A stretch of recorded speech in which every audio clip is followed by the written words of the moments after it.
Welcome to Chillin' 101. We hope this video helps. In this video, I will explain how to send a PDF file in WhatsApp. First, open the WhatsApp application on your mobile device. Then, select the chat with the contact or group where you want to share the document. Look for the attachment icon, usually a paperclip, and tap it. This action will open a menu with various attachment options, allowing you to choose the type of file you wish to send.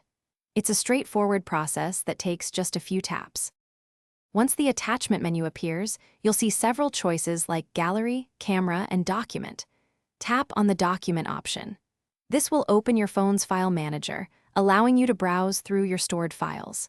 Make sure you know where your PDF is saved, perhaps in a Downloads or Documents folder, to find it quickly.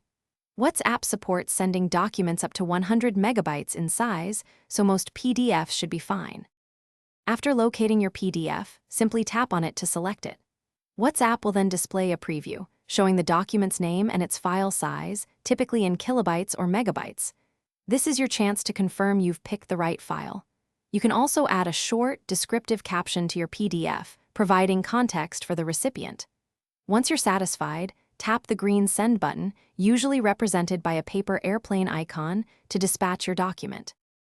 Once sent, your PDF will appear directly in the chat, complete with its name and a small icon, indicating it's a document. It's a good practice to confirm with the recipient that they've received and can successfully open the file.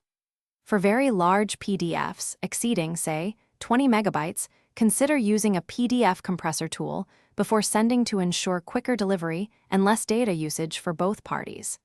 This makes sharing efficient and hassle-free. Thanks for watching.